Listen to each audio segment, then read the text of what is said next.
आप देख रहे हैं गुलिस्तान न्यूज। अभी तक का उर्दू खबरनामा लेकर मैं आपका मेजबान गौहर कुछे आपकी खिदमत में हाजिर। उर्दू खबरनामे में सबसे पहले बात करते हैं किसानों के हवाले से। दिल्ली हरियाणा सरहद पर किसानों का एहतजाज आज 20वें रोज में दाखिल हुआ। किसानों और हुकूमत के माबेन ज़री कवानीन के मामले पर तातुल बरकरार है। किसान आज तहरीक के हवाले से आगे की हिकमत अमली तैयार करने के हवाले से एक अहम इजलास के दौरान तबादुल ख्याल करेंगे, जबकि किसान लीडरान तहरीक जारी रखने के साथ साथ हुकूमत से बातचीत जारी रखने का भी फैसला ले सकते हैं। याद रहे कि एहतजाजी किसानों का कहना था कि वो सरकार से एक बार फिर मुतालबा कर रहे कि 3 नए ज़री कवानीन को रद्द किया जाए ताकि एहतजाज पर बैठे किसानों के मुश्किलात का अजाला हो सके। याद रहे कि एक तरफ जहां किसान ज़री कवानीन को रद्द करने का मुतालबा कर रहे हैं, वहीं पर सरकार ने वाज़ह कर दिया कि कवानीन को रद्द नहीं किया जा सकता बल्कि तरमीम की गुंजाइश है। और इस सिलसिले में सरकार और किसान यूनियन के दरमियान 5 दौर की मीटिंग भी हुई जो बेनतीजा साबित हुई। खुद किसान है, किसानों के बेटे हैं, मजदूरों के बेटे हैं हम। जो ये संघर्ष है यहाँ पर हम एज एक फौजी नहीं आए, हम किसान के बेटे हैं। मेडल इसलिए लगा के हैं क्योंकि हमने बहादुरियां की हुई हैं, बॉर्डरों पे खड़े हुए हैं। हमें मेडल सरकार को दिखाने इसलिए लेके आए हैं यहाँ पर साथ के अगर हमारे माँ बाप के साथ आप ये जबरदस्ती कर रहे हो, जो कानून काला कानून जो लगा रहे हो, अगर आप इसको वापस नहीं लोगे तो जब तक ये संघर्ष चलेगा, ये मोर्चा चलेगा, हम इनके साथ यहीं बैठेंगे, यहीं खड़ेंगे और इसको काले कानून को रद्द करवा के ही वापस जाएंगे। नहीं सर, ये तो आपका क्वेश्चन ही गलत है ना। हम तो किसान है, ओनली किसान और मजदूर, और कुछ ऐसा नहीं है। ये तो जो है गलत, आपका मीडिया गलत प्रचार कर देता है। सरकारें तो बहुत कुछ बोलती हैं, अपने हकों के लिए लड़ना, हक मांगना कोई गलत बात नहीं है ना। हम कुछ गलत कर रहे हैं, आप देख लो, यहाँ से चले जाओ 20 किलोमीटर पीछे तक, आपको हर जगह लंगर चलता मिलेगा, सेवा करते मिलेंगे। और हर एक वर्ग की, हर जात की, हर धर्म की हम कदर करते हैं। हम किसी एक जात वर्ग धर्म की का यहाँ बात करने नहीं आए। हम किसानी मुद्दों के लिए हैं। 2 बिल हैं, किसानों के खिलाफ है, मजदूरों के खिलाफ हैं। हम उसी के लिए यहाँ बात, जो अपने किसानों के साथ आए हैं और उसी पे बातचीत करते हैं। और हमारा और किसी खास वर्ग या जात से कोई लेन देन नहीं है। नहीं, कौन कह रहा है इस बात को? सब किसान ही है, एक एक से आप पूछ के देख लीजिए। एक तरफ से किसान है और फिर अभी हमारा जो इन्होंने आपको और किसान दिखाते, बहुत दिखाते पूर्व के, इन्होंने ट्रेन बंद कर दी, आ नहीं पाए। सब किसान है, मजदूर है, यही कुछ है यहाँ, और कोई कुछ नहीं है। ऐसा पहली बात तो जो मध्य प्रदेश की गवर्नमेंट है वही फर्जी है, समझिए। अनैतिक तरीके से उन्होंने अपनी सरकारबाजी का चला रहे हुए, तो जब वो स्वयं फर्जी हैं तो दूसरे भी उन्हें फर्जी दिखाई दे रहे हैं। मिनिस्टर जी क्या बोल रहे हैं, पहले उन्हें अपने गलेमान में झांकना चाहिए कि उन्हें फंडिंग कहाँ से आ रही है। वो चुनाव पे इतनी महंगी रैलियां कर रहे हैं, खर्चा कर रहे हैं, वो कहाँ से आ रहा है, पहले तो वो इसका जवाब दे। रहा सवाल किसानों का, किसानों के पास जो फंडिंग आ रही है, ऑलरेडी सरकार को ही किसान चला रहा है। सारे टैक्स किस पे लगते हैं? किसानों पे लगते हैं, जनता पे लगते हैं।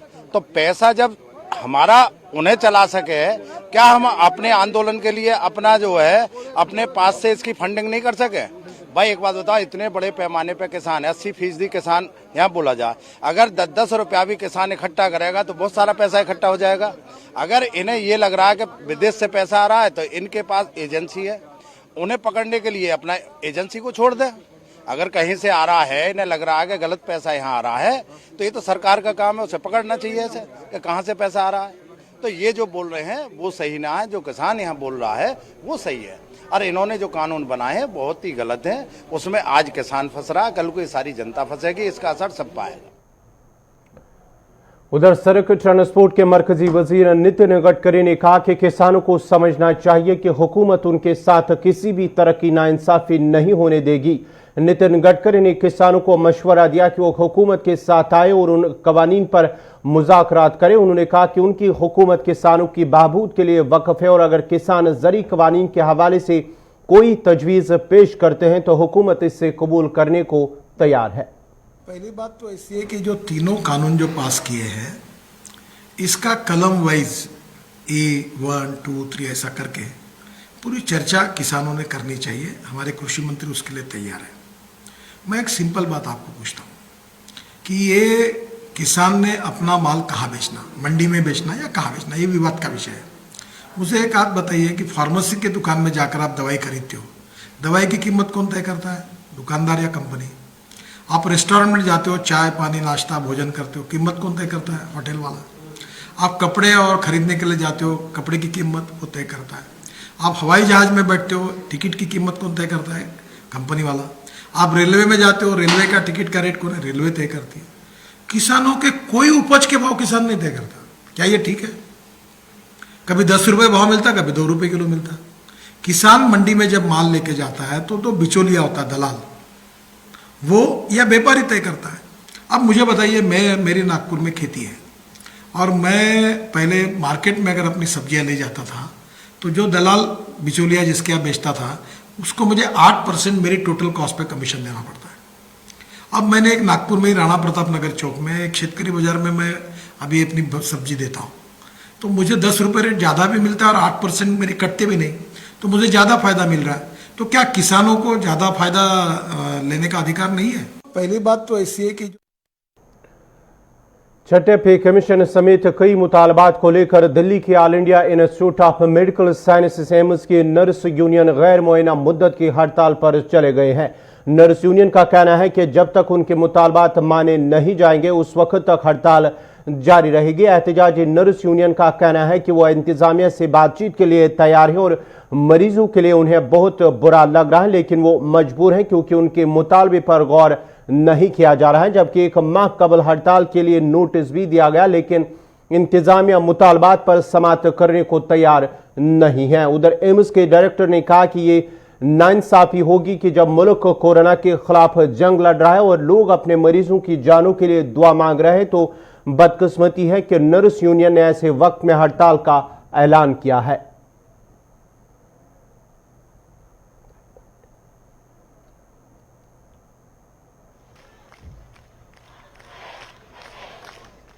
ये तो एम्स प्रशासन और भारत सरकार के स्वास्थ्य मंत्रालय के अहंकार पर निर्भर करता है कि उनका दिल कब पसीजेगा अपने कोरोना वायरस के लिए, और वो हमें चर्चा के लिए बुलाएंगे। एम्स नर्सेज यूनियन और एम्स की नर्सेज खुले दिल से हर किसी चर्चा का स्वागत करती है और हम बात के लिए तैयार हैं, हमने कभी मना नहीं किया। लेकिन बड़ी गंभीर चीज ये है कि आज एम्स प्रशासन ने इन जो सुरक्षा कर्मी हमारे लोगों की सेवा में लगे होते हैं उनको गुंडा बना के भेजा। हमारे 1-2 साथियों को चोटें आई और हमारे साथ बेइज्जती करने की कोशिश की गई, कपड़े तक फाड़े गए। तो ये पूरा देश ने देखा है कि किस तरीके से जो जिन लोगों ने कुछ देर पहले आपने ताली थाली बजाई थी, आज ये लोग यहाँ अपनी तालियां पीट रहे हैं और अपने भाग्य पे कोस रहे, रो रहे हैं कि जिन डिमांड्स को 1 साल पहले पूरा कर लिया गया था, इधर हम लोगों की सेवाएं कर रहे थे, उधर हमारी डिमांड बस्ते में बंद की जा रही। नहीं तो उनको खाली अपना एक पीनल कोड एक्ट के बारे में बताने की सूझी या हमसे बात करने की सूझी। ये देश की जनता देख रही है कि प्रशासन अपना काम कर रहा है लेकिन बात करने को तैयार नहीं है, इनकी मांगों को सुलझाने को तैयार नहीं है। ये शर्मनाक है। ये जो पीनल कोड है, जो लाज है, ये ऑलरेडी एग्जिस्ट करते हैं, सबको पता है इनके बारे में, लेकिन हमें मजबूर किया जा रहा है। हमें क्या जरूरत है आज बैठने की? हम लोगों की सेवा कर रहे थे, लेकिन इन लोगों ने हमारी जो डिमांड मांग ली गई थी उनको भी खत्म कर दिया इस कोरोना काल में। मेन प्रायोरिटी हमारी बहुत सी प्रायोरिटी में, हर डिमांड हमारी इंपॉर्टेंट है, लेकिन हमने एक डिमांड के बारे में ये बोला है 6 CPC पे एनोमली, जो नई डिमांड, और इन 23 डिमांड में कोई नई नहीं है, उसको मान लिया गया था, उसको आप रिजोल्व करो, हम बात करने के। हम लोग भी चाहते कि जल्दी से जल्दी कॉल ऑफ हो। हमें भी अच्छा नहीं लगता कि ये जो पैंडेमिक सिचुएशन है इसमें हम प्रॉब्लम क्रिएट करें, हम नहीं चाहते हैं, लेकिन हमारी भी कुछ डिमांड है। हमने एक महीना पहले इंटीमेशन दिया था, उसके बारे में भी प्रशासन ने कुछ सोचना चाहिए था, लेकिन कुछ भी नहीं किया है। जो हमारी डिमांड है वो बहुत 2006 में पे कमीशन लगा था, उस टाइम की जो डिमांड है हमारी कुछ मानी भी गई थी, लेकिन बीच में इन्होंने क्या प्रॉब्लम क्रिएट हुआ पता नहीं है। तो वो जो हमारी डिमांड है कुछ तो करे और प्रशासन आगे आके हमें कुछ आश्वासन दे तो हमारा जल्दी से जल्दी प्रॉब्लम सॉल्व हो जाएगा। जानलेवा और महलिक तरीन आलमी वबा कोरोना वायरस दुनिया भर में जारी है और गुज़िश्ता 24 घंटों के दौरान मुल्क में कोरोना वायरस के 22,065 नए मस्बत मामले सामने आए हैं, जबकि वायरस से मजीद 354 अफराद की मौत वाक़या हुई है, जिसके साथ ही मुल्क भर में कोरोना वायरस से मुतासरीन की तादाद 99,06,165 पहुंच गई है और वायरस से मरने वालों की तादाद 1,43,709 हो गई है। उधर जम्मू कश्मीर में पिछले 24 घंटों के दौरान 21,220 टेस्ट किए गए हैं, जिस दौरान 246 अफराद की रिपोर्टें मज़बत आई हैं, जिनमें 120 वादी कश्मीर से जबकि 126 जम्मू सूबे से ताल्लुक़ रखते हैं। और इस तरह मुतासरीन की मजमूई तादाद 1,16,254 पहुंच गई हैं, जबकि गुज़श्ता 24 घंटों में मजीद 3 अफराद की मौत के साथ ही महलकून की तादाद 1800 का हिंसा पार करके 1802 पहुंच गई है।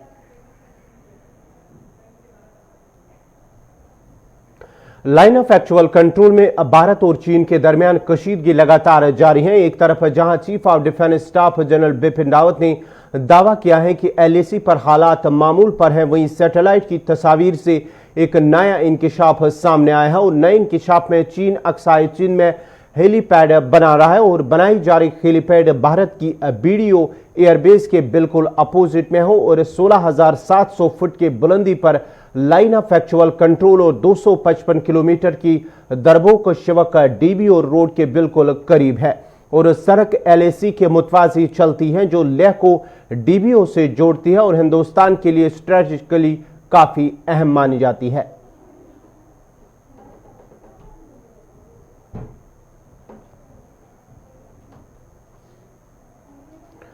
जम्मू कश्मीर इंतजामिया की जानिब से सयाहती मकाम गुलमर्ग में होटलियर्स को लीज खत्म होने की नोटिस जारी किए जाने पर होटलियर्स ने बरहमी का इजहार किया है।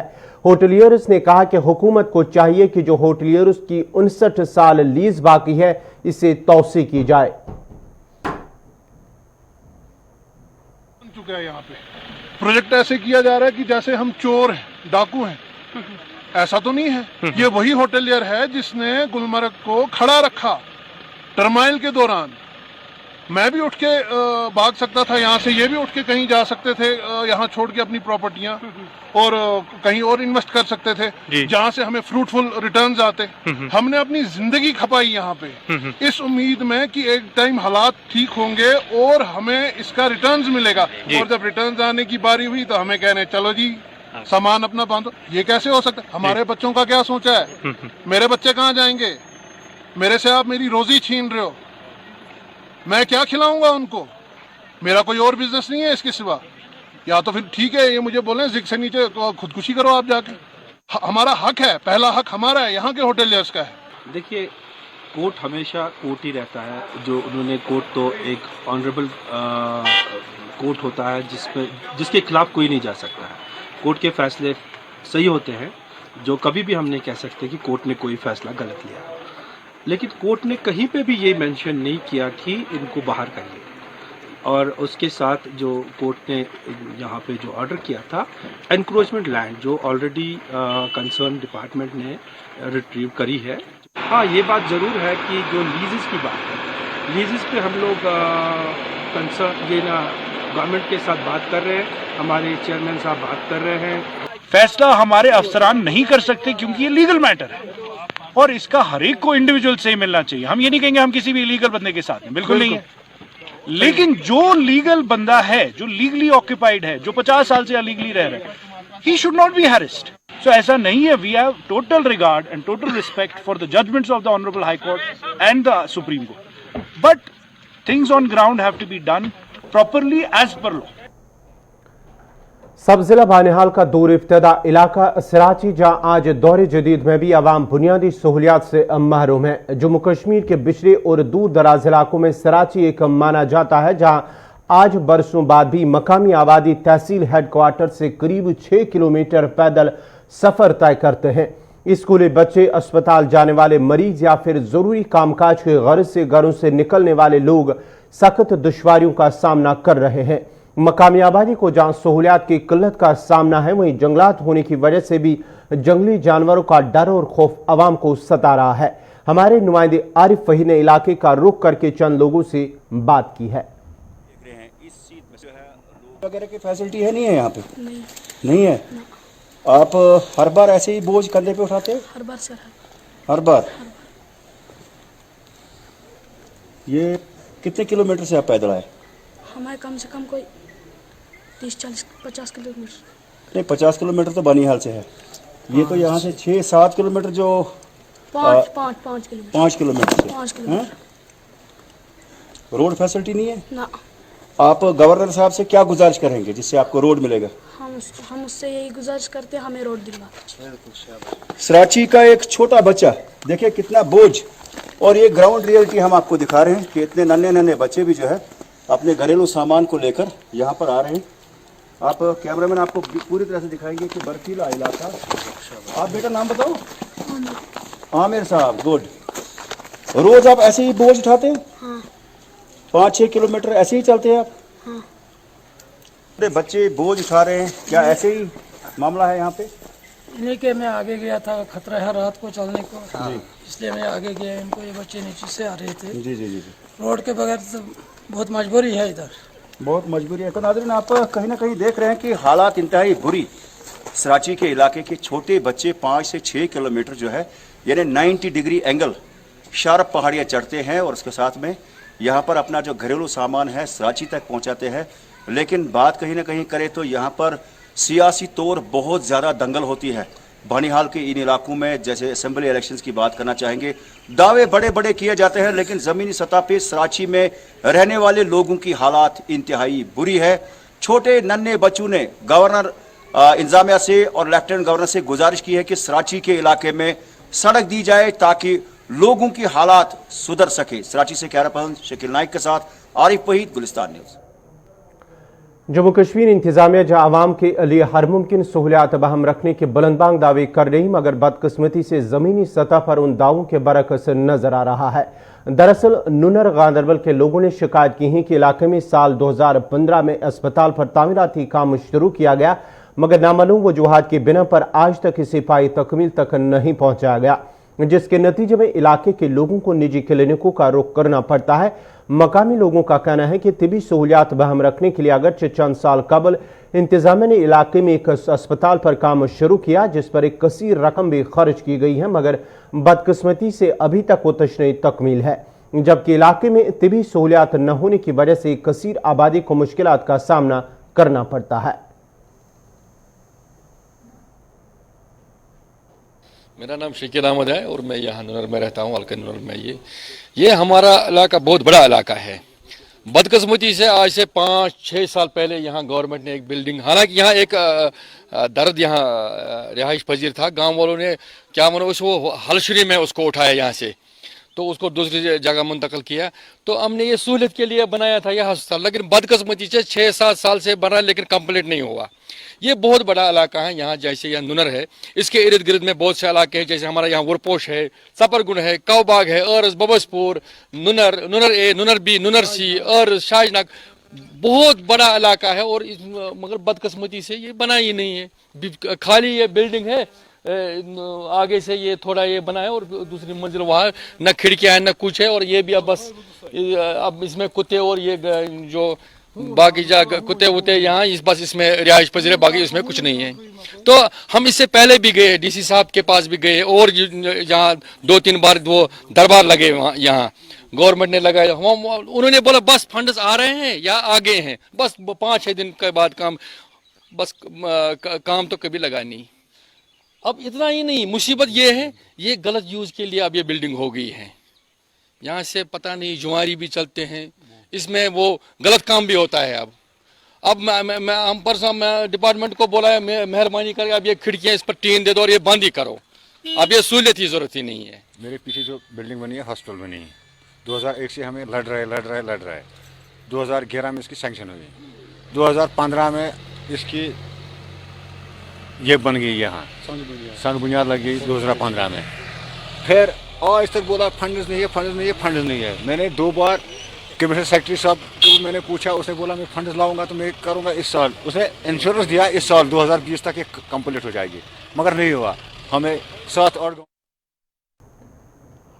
नागरनार हंदवारा के लोगों ने राबता सड़क की खस्ता हालत की शिकायत करते हुए कहा कि इलाके में सड़क की नागुफ्तबा हालत की वजह से आवाम को मुश्किलात का सामना करना पड़ता है, जबकि सड़क की हालत इस कदर खस्ता हो चुके हैं कि पैदल चलना दुश्वार हो रहा है। मकामी लोगों का कहना है कि अगरचे महकमे RNB को कई बार सड़क की मरम्मत करने के हवाले से आगाह किया गया, ताहम यकीन दहानियों के बावजूद भी सड़क की हालत ज्यों की त्यों है।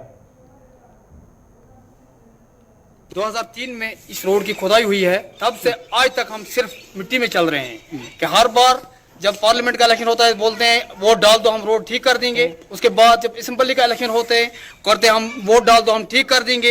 जब वो चले जाते हैं वोट लेकर, आज डीडीसी का इलेक्शन था, उन लोगों ने हमको बोला कि हम आपका मामला ठीक कर देंगे, इसलिए हम आज मजबूर हो गए कि आप लोगों के पास हम पहुंचे कि हमारी बहुत मुश्किलात है, आप देखो कि हमारी रोड की क्या हालात है, मेहरबानी करके हमारी बात किसी जगह पहुंचा। अगर बैक टू विलेज फर्स्ट की बात करें, सेकंड की बात करें, कि आपके गांव में अभी तक कुछ काम नहीं हुआ? नहीं, कुछ नहीं हुआ सर। 2 बार आए थे, पहली की बार आए, बोला हम इसको वो बड़ीपुरा से बनाएंगे, रोड का काम करेंगे, पानी दे देंगे, पावर बिजली के ठीक कर देंगे, फिर वो यहाँ से वापस चले गए। फिर दूसरी बार जब आए उन्होंने फिर यही बोला।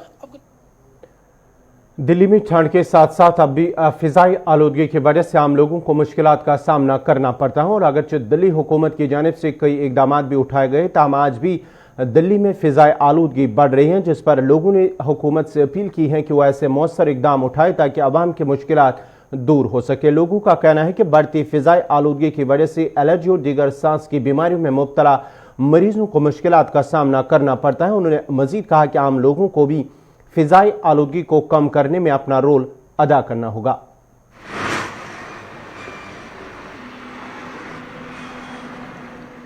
जी हम लोग एक तो पॉल्यूशन से पहले कोरोना के चक्कर में घर पे हैं और घर पे रहने की वजह से काम और सब कुछ घर पे ही करना पड़ रहा है। इसके अलावा हमारे पास एक्सरसाइज और बाहर निकलने का कोई मौका नहीं है। जब थोड़ा मौसम अब साफ हुआ है, हमने 3 महीने बाद अपनी साइकिलिंग का ग्रुप दोबारा ज्वाइन किया है ताकि थोड़ी एक्सरसाइज हो, नहीं तो घर पे बैठे तो हम लोग ओबेसिटी और एनसीडी के ही शिकार हो पाएंगे।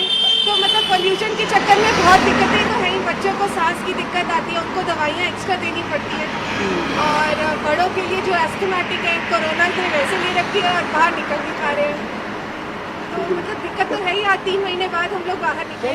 पोल्यूशन से हर एक नागरिक को, इंसान को क्या शायद है कि सब जानवरों को भी दिक्कत हो रही होगी। फेफड़े सबके अंदर है, सबको सांस लेने में दिक्कत है। जो मिडिल एजड है, जो यंग है, वो लोग फिर भी कवर कर जाते हैं, पर छोटे बच्चे और बड़ों के लिए, जो बड़ी उम्र के लोग हैं, उनके लिए बहुत ज़्यादा दिक्कत है। सुबह नहीं निकल सकते, शाम को ठंड थी तो नहीं निकल सकते, धूप निकले तो ही निकल सकते हैं। तो पोल्यूशन तो दिल्ली की कब से इतने सालों से एक बहुत बड़ी समस्या रही है, जिस पर अब तक कोई सोल्यूशन नहीं है। देखिए, पोल्यूशन की जो समस्या है वो साल दर बद से बदतर हो जा रही है। सरकार कोशिश करती है, लेकिन कहीं ना कहीं सरकार के एफर्ट्स में कुछ ना कुछ कमी है। पराली जलना पंजाब हरियाणा पे, यूपी पे ब्लेम करना बड़ा आसान है, पर एज अ दिल्ली का सब्जेक्ट मैटर की बात करें तो दिल्ली के अपने बड़े पोल्यूटेंट्स होते हैं। कंस्ट्रक्शन पे कोई कंट्रोल नहीं है। इवन जो एमसीडी स्टाफ भी है, वो भी अगर आप देखेंगे वो सफाई करके फूल बत्ती को जो भी कचरा होता है साइड में जला देता है। मेरे हिसाब से उससे कोई फ़ायदा नहीं है। स्प्रिंकलर सिस्टम एक होना चाहिए ऑल थ्रू, जो टैंकर्स पे करते हैं उसकी कोई फ़ायदा नहीं है। इंस्टेड किसी हाई ऑल्टीट्यूड से, किसी हाई बिल्डिंग से अगर वो करें तो ही उसका कुछ फ़ायदा है। अदरवाइज सिचुएशन तो हर साल खराब ही हो रही है और लोग दिल्ली से बाहर निकलने शुरू हो गए इस प्रॉब्लम।